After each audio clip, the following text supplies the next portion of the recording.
Ayan. In today's reading, we will going to answer doon sa tanong na hindi man lang ba siya nakonsensya sa ginawa niya sa'yo or sa inyong family. Okay. So, let's see the energy first.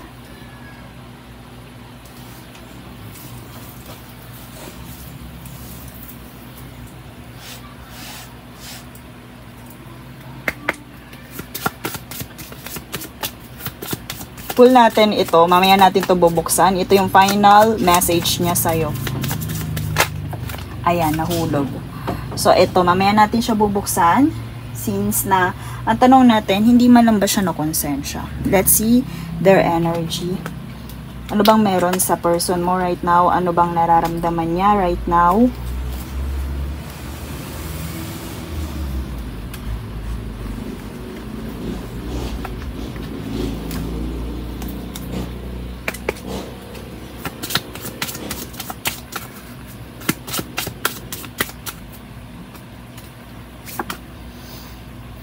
Love, forgiveness. So, meron ditong heart, my loves.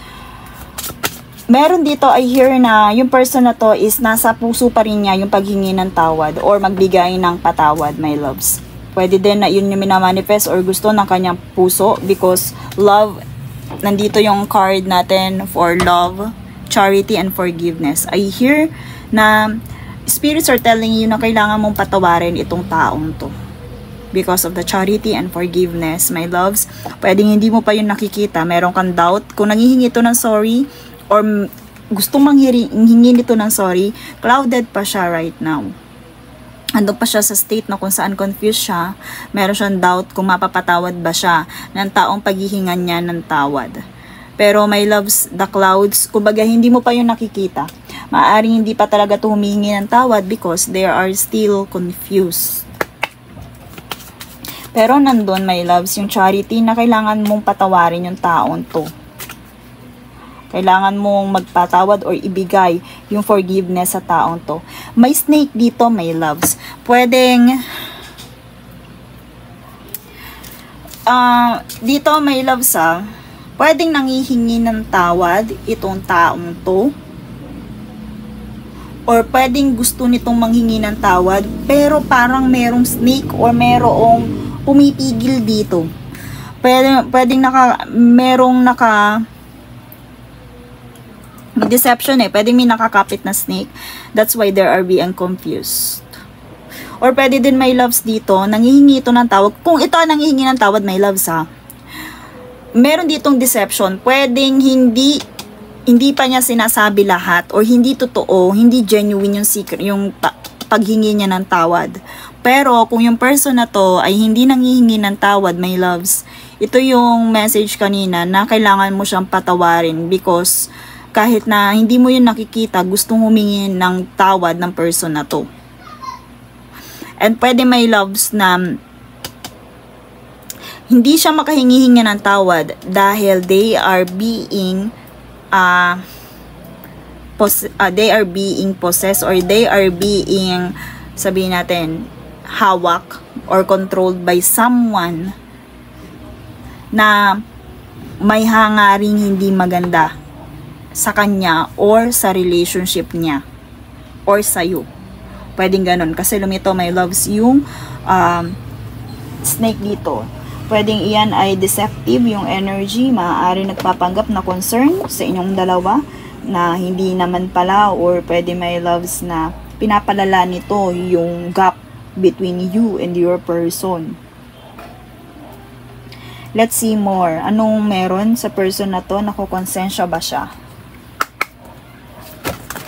Again, my loves, kung hindi humingi ng tawad, they are being confused. Gusto nila, pero kumbaga, hindi pa nila yun kayang ipakita. Okay, so my loves, dito, kailangan nito ng willpower pa para sa paghingi ng tawad. Kailangan pa niya ng, sabihin natin, lakas or drive para gawin yung bagay na yun. And with the Three of Pentacles, my loves, ayan nga. Collaboration and teamwork. Meron dito, gusto Pwede my loves ito nanghihingi ng suporta.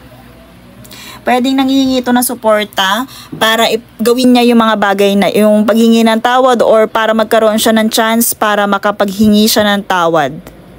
Pwedeng ganun my loves. Kasi kailangan ng ano. Or pwedeng my loves yung impluensya. Yung blockages. Kung bakit confused siya. Because of yung mga taong nakapalibot sa kanya with the Three of Pentacles. Ano to, may kinalaman to sa friendship or yung mga taong ka-team niya or yung mga taong kasama niya palagi. Pwedeng yun din yung nagkukos kung bakit they are still confused into clouds or nagtatago pa siya, tinatago niya yung kanyang nararamdaman right now. Pero kung nakokonsensya, yes, nandito sa part na nandun yun. Nandun yung konsensya pero hindi niya pinapakita kasi they want forgiveness here. And ayan, into some mastering, focus, okay. Pwede din my loves na right now, hindi niya kayang humingi ng tawad or bumalik because they are still into their energy of pagiging ambitious. Marami pa tong gustong pagfokusan itong person na to because lumitaw dito my loves yung workmanship. So ibig sabihin yung kanyang desire sa pagkakaroon ng pera, ng success, high standards and commitment sa kanyang sabihin natin skill development, yun yung pinagfokusan niya. Kaya naman my loves, they are still into clouds, nagtatago siya. Hindi niya maipakita na siya ay nagsisisi sa kanyang ginawa kasi nakafocus siya doon sa kanyang success, sa kanyang pinagdededikitan or pagiging hard work my loves. Pwedeng ganon my loves, kaya still hindi siya makalapit, hindi siya makapag-approach, hindi siya makapaghingi ng sorry. Pero ito ay kumbaga kailangan patawarin or sabihin natin ayan o. Di ba ang charity, wala namang hinihinging kapalit. So, kumbaga, this is about forgiveness talaga. Whether nanghihingi sila or hindi, pwedeng iyon ay dahil sa forgiveness. Pero dito din, my loves, nabanggit ko kanina, no, dahil meron ditong snake, kung ito ay nanghihingi ng tawad, pwedeng kaya niya lang ginawa yon ay dahil sa impluensya ng kanyang mga kaibigan. For the sake of their success or their status, kaya niya yung ginawa kung nanghihingi ito ng tawad, my loves. Let's see more.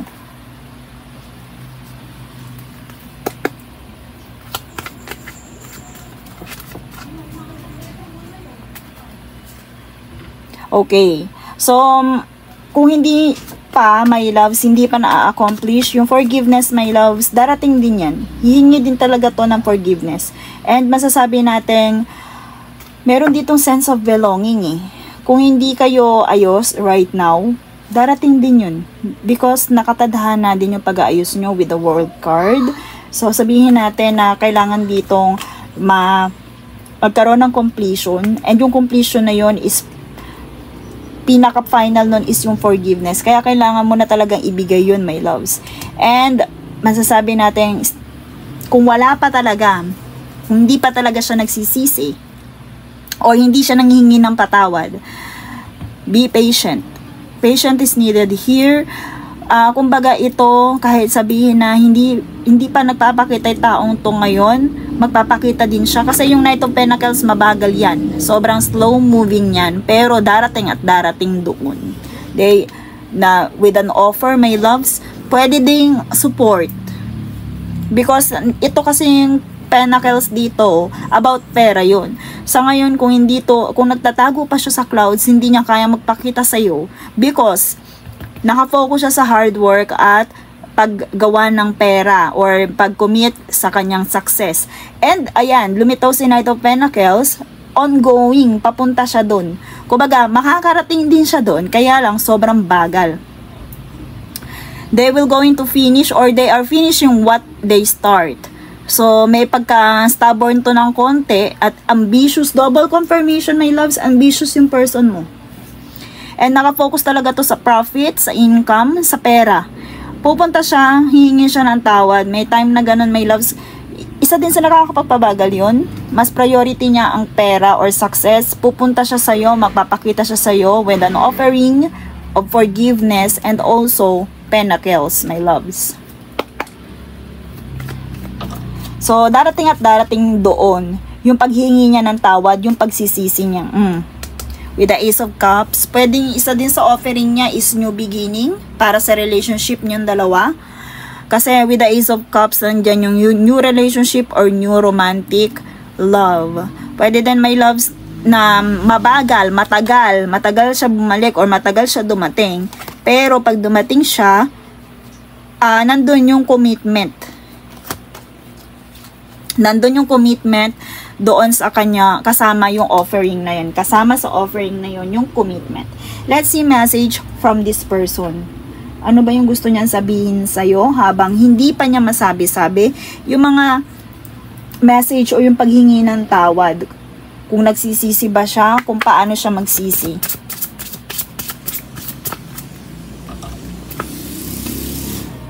Divine timing.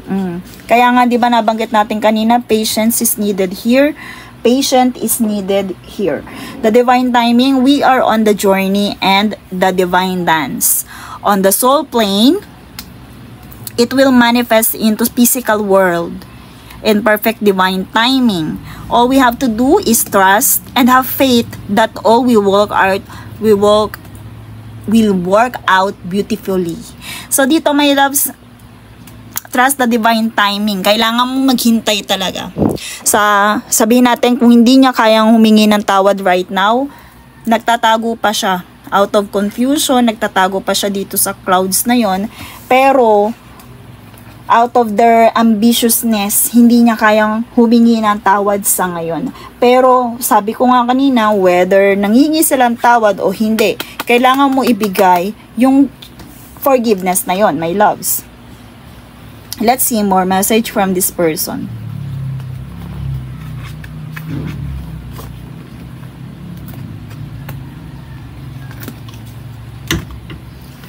Ano ba yung gusto niya sabihin na hindi siya mabigyan ng chance na sabihin yun or wala siyang pagkakataon na sabihin yun?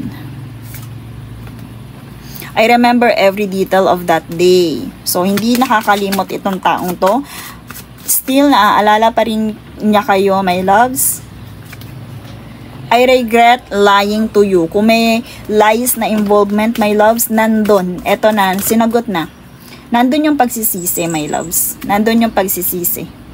I want to be more than friends. So, nandun nga. Pwede din, my loves, na makipag-reconcile tong tao na to in the divine timing. Perfect divine timing. So, sa ngayon, hindi pa talaga kayo pagtatagpuin. And kung paghingi ng forgiveness from this person, hindi pa din. Kasi nga, they are still into clouds. Nakatago pa sila. At hindi pa sila ready na gawin yon. Pero, nandun yung yung regrets. Nandun yung paghingi ng tawad. Gossip only hurts more. So, my loves, nabanggit ko kanina dito, yes, na snake din na to. Pwede, my loves, may mga tao nga nakakapagpalala ng sitwasyon nyo. So, iwasan din yung masyadong yung oversharing dun sa mga taong wala namang maiaambag kung hindi pagpapalala ng sitwasyon. So, you are my everything. So, hindi kayo pinababayaan or hindi kayo kinakalimutan ng person na to. Masyado lang silang ambitious when it comes to success. I have so much desire for you. Andun pa rin yung feelings, my loves. Pero ito, kailangan talaga dito. Patience is needed here. Double confirmation na matagal pa. Okay? Kasi pag divine timing, kailangan talaga ng patience niyan, my loves. And let's see their final message for you. I dream about a future with you. May pangarap din yung taong to together, kasama kayo. Maaari meron lang mga interference, kagaya ng snake na to, na nakakapagpa, or ng mga influences na tulad nito, na nakakapagpabagal sa kanya. Pero yun, my loves, if you are asking kung nagsisisi ba to, yes. Confirmation, nagsisisi yung taong to. They are regret lying to you, pinagsisisihan niya ang mga bagay-bagay. And that's all for this reading. Thank you so much and see you in my next one.